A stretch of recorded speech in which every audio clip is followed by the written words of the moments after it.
Hello, dear Earthmates. We have another guest from another part of our planet, Mr. Shahriar Kabir from Bangladesh, and he's based there. He is a leading intellectual, documentary maker, a person of enormous cultural efforts for democratization in the world. And how are you, dear Shahriar? Oh, thank you, Tarık Günersel. I'm fine. How are you? Fine, fine, thank you. These are difficult times. Excuse me. Oops. Oh, sorry. It's Let me okay. off the phone. Okay.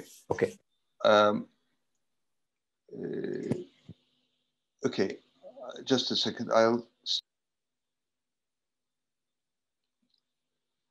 Okay. I think Yes. can monitor it. The monitor recording. Yes. We're recording now. What would you like to say about your documentaries? I made a number of documentary films, definitely mostly with about the human rights. So I addressed genocide. There are a number of documentaries on the genocide that perpetrated since Second World War in Bangladesh as well as in other countries, and trial of the perpetrators of genocide. That was also one of my interest. But at the same time, I made a number of documentaries on liberal interpretation of Islam, that is the Sufi interpretation of Islam. Because while we are watching the kind of extremism that Wahhabi Salafi Islam that justify all kind of terrorist act in the name of Islam. But we have seen Hazrat Jalaluddin Rumi in Turkey and his followers and who were inspired by him in South Asian countries. They talked about humanism, even secular humanism. So that was the love for all, hatred for none. So that was the basic message of Rumi and following Sufis across the world. So that I like to highlight in my couple of films. I made 2 documentaries on Hazrat Jalaluddin Rumi. First one, you know, it was Mithat's Dream, yes, based on, it is kind of introduction of Rumi, where I interviewed you as well as an expert on Sufism and mystic poet Rumi and Shams. And the second part is about his influence in South Asian Sufis, the mystic poets. So we're starting from 15th century to 19th century, how the mystic poets of India, Pakistan, Bangladesh were influenced greatly by Rumi. So that I examined in the second part. And I'm also planning to complete the trilogy, the concluding part of this series next year, possibly. But apart from that, I made documentaries on human rights, particularly focusing on the persecution of the minorities. As you know, in Bangladesh, we have witnessed, even in South Asian countries, we are witnessing conflict between Hindus and Muslims, two major religion of this time. And there are conflicts that started since 1947, particularly Pakistan was created on the basis of religion. And while the partition, during the partition of 1947, partitioning of India, well, it is more than 1 million people were killed and more than 10 million people suffered from that partition, lost their homestays, everything, and they had to leave their countries. So that is a human tragedy that I addressed in some of my films. So above all, the total approach is that to build up a society on the basis of secular humanism, be it in Bangladesh, South Asia, or across the world. So secular humanism, definitely, it is, if you look into the other countries, gradually we are watching a kind of rightism. Rightist, you know, in Western countries, it's a neo-Nazis are coming up, and extremism is growing everywhere in the name of religion or any other ism. But well, we have to create a world of love and peace, love and amity. Amity means love for all, hatred for none. So that is the basic message we have to spread across the world. That is what I'm trying to do through my documentary films, through my writings. So far, I have written more than 100 books on these issues. Wonderful. So these are my activities. And we are also involved in the civil society movement in Bangladesh. We have set up Forum for Secular Humanism in Bangladesh. We have chapters in different countries. And even in Turkey, you have set up, 21st Century Forum for Humanism. So this humanism is in danger, and it is needed to be promoted across the world. And people like you, people like us, they should come forward to build up a global network of the humanists. That's right. Some people, of course, each concept is understood differently by different people.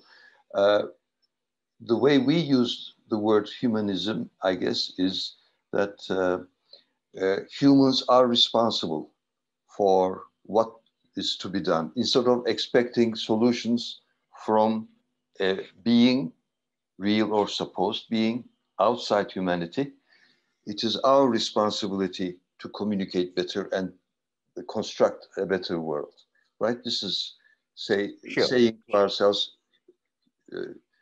we humans are responsible.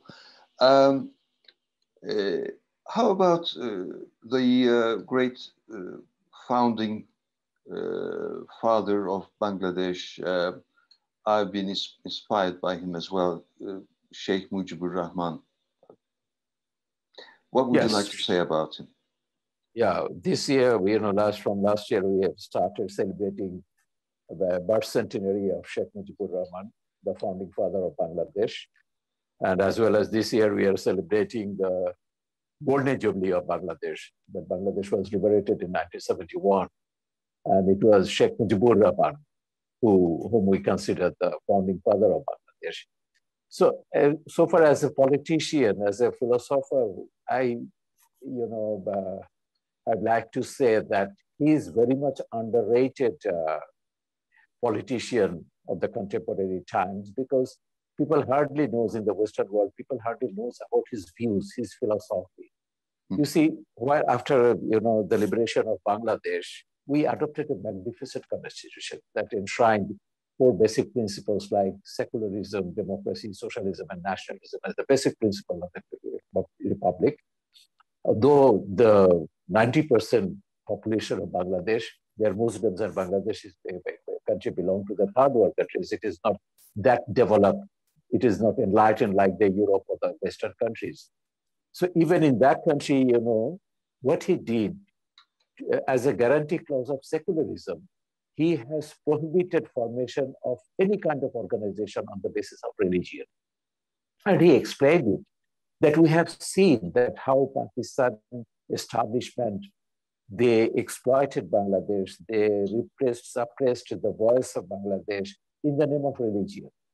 So Pakistan was created, on the basis of religion in 1947, partitioning India, and it is the British rulers, colonial powers, they desired so, and that's why Pakistan was created. But during this 24 years of Pakistan period, we, the Bengalis, we have witnessed all kind of repression, suppression in the name of religion. Whatever the democratic rights we raised, even the right to speak our own language, the Pakistani establishment, they said, it isn't Islam, it isn't Pakistan. So they dubbed Pakistan with Islam. Mm-hmm. So this is the way our voice was suppressed, and that's why the movement developed, for a nation state. So Mujib, interpretation of secularism is quite different from the Western concept of secularism. In Western countries, even in in the French constitution, it is said the laïcité, which is exclusion of religion even from the private life. But in Bangladesh, what he said that religion is a personal matter. So we have every right to practice our own religion, whoever he is, Muslim, Christians, Hindus, Buddhists, or any other faith, or non-faith people. They can practice their beliefs and faith, but only a state and politics should be separated from religion. Mm-hmm. Mind it, it is not only the state. In America or in Western countries, the secularism means separation of a state from religion. What he included, he also excluded religion from the politics. because during the liberation war of Bangladesh, 3 million people were being killed, and they were killed in the name of Islam.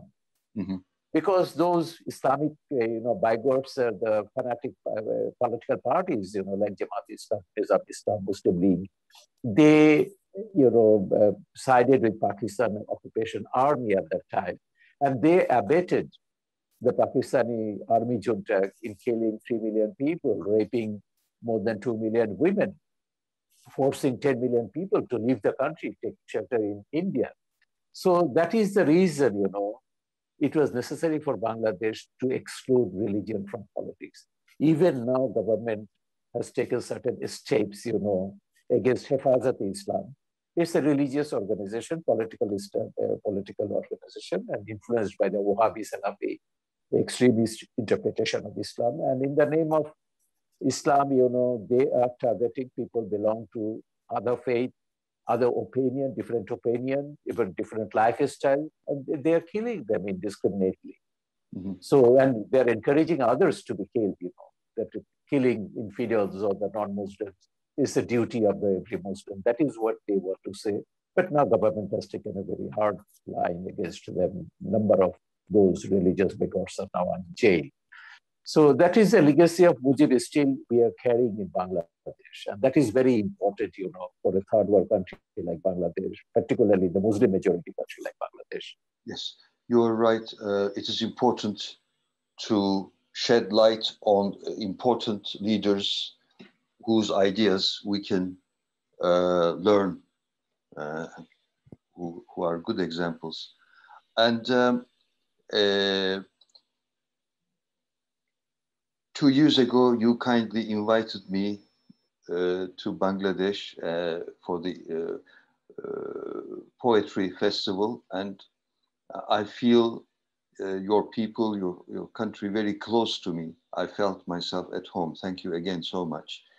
And the 21st Century Humanist Forum that we initiated, thanks to your leadership, will do more good things, I hope. We'll do things together because human rights, in the West, some people take it for granted, but it's not something to be taken for granted. We need to struggle for them all the time, everywhere.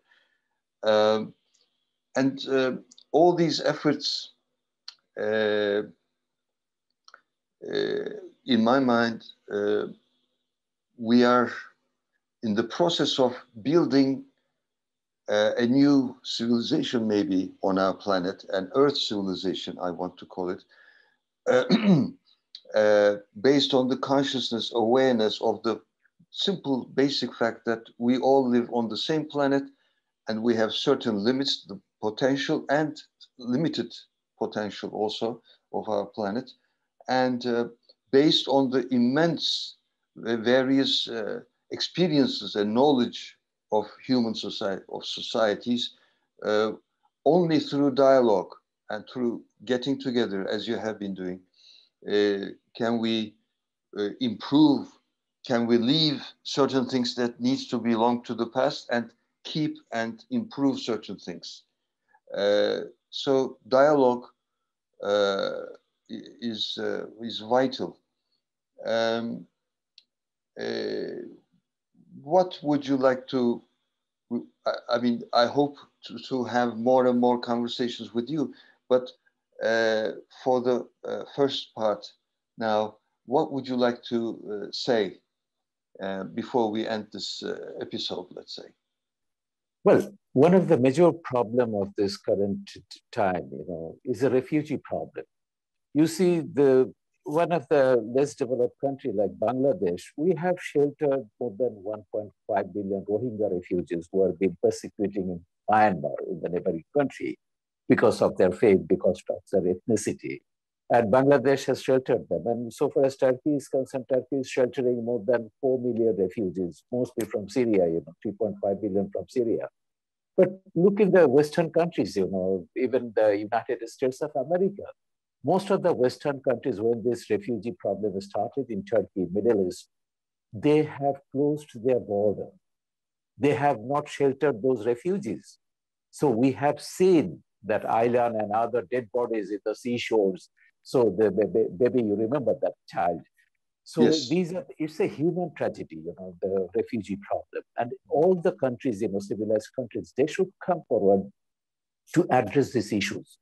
First of all, we have to stop persecution of the people in the name of religion, in the name of ethnicity or nationalism or whatever the language, color, creed.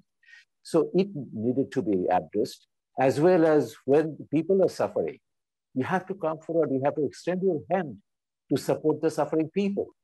It is a temporary phenomenon. Definitely Myanmar has to take back the Rohingya refugees, as well as we have to create a situation in Syria so that the Syrian people across the world, including Turkey, they can go back home safely. So that is very important to address. It is not only a matter of the government, it's like awareness needed to be created among the civil society. The people, common people, they should come forward. And this spirit of humanism, it needed to be promoted and it is to be united across the world. So that is a very important problem I can see right now. Thank you so much, Shahriar Kabir. Thank you for this opportunity. And we'll go on. We are together and we have more things to do together. Thank you. Thank you. Dear Earthmates, this is only the end of just one short episode. Thank you for being with us.